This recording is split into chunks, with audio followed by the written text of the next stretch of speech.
Hey there everybody, I'm Moshang, and this is an overview of the features of the Bravo firmware for the Groovesizer Multiboard or Groovesizer MB. And the Bravo firmware based on the Bleep Labs Bleep Drum, and as such it's oh, thunder. It's an 8-bit 4-voiced drum machine.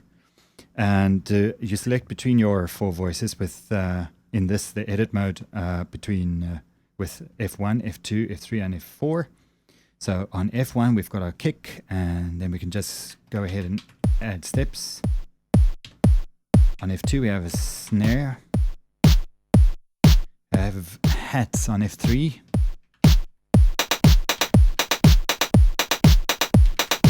And a crash on F4.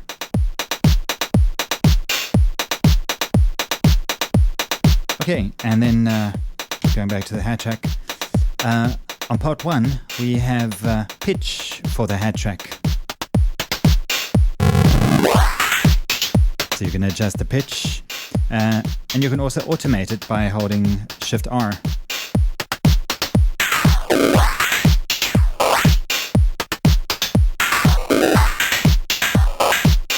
You can hear that automation is very granular. It just records a single value for each of the steps. And the same for, let me override the automation by just moving the pot again and setting it to another value. And the same deal, automation for the crash track. Let me add some more crashes on pot 2.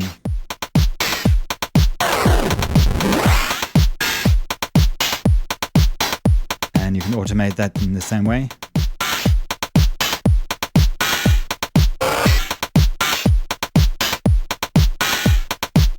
And override it by moving the pot again. Okay, on pot 3 we have distortion. It's a very, very crunchy kind of an XOR distortion. Dial in an amount.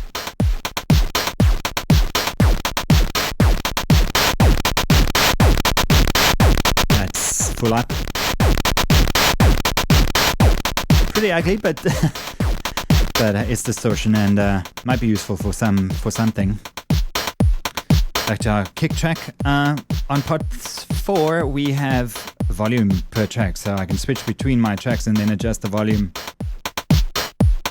So that's 128 for the kick. Bring it down. Kick's gone all the way to 0. And the same deal with any other voices. Let me bring it back up all the way. Okay. On pot 5 we have swing.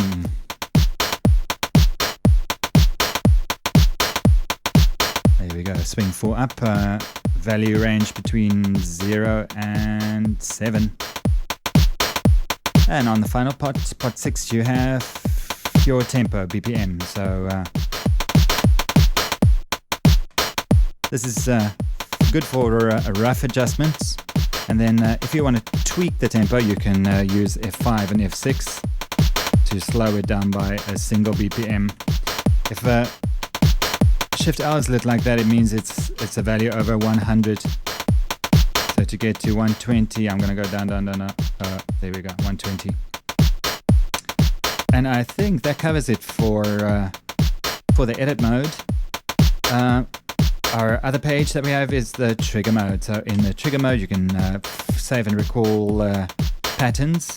You've got 2 pages with F1 lit. This is the first page, and each of these from step 1 to 32 represent save location.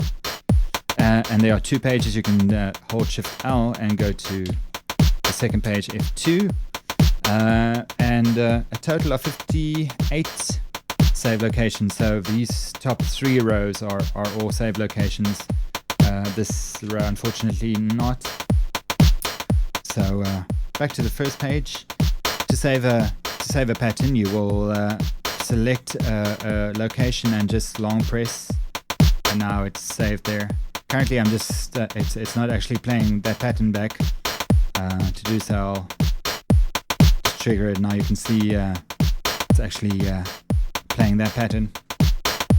Let me make a slightly different pattern, maybe one with automation.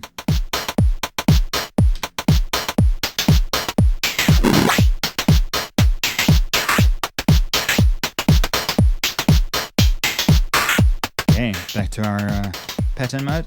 I'm going to save that on this location here. Saved. Let me just trigger it. Okay. Now I can obviously change between my two patterns and the other one.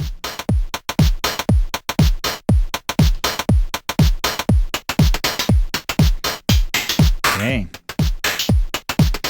So on F3, F4, F5, and F6, these are in the on the trigger page or in trigger mode.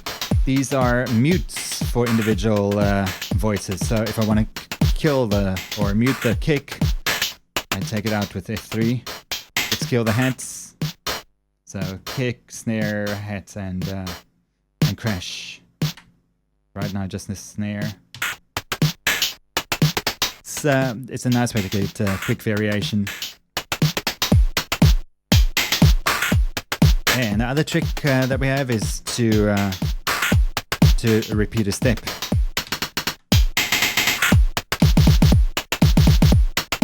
And that's on F1. When you release it, it will jump back to where it should have been, or where it would have been if you hadn't kept it on that same step. So let's try it.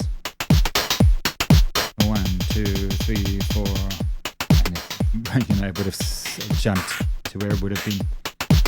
That's pretty much it for the Groovesizer Bravo. Not as feature-rich as some of the other Groovesizer firmwares, and the reason for that, very simply, that the samples take up quite a bit of programming space.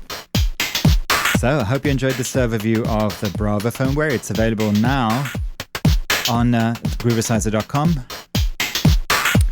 Thanks so much for watching.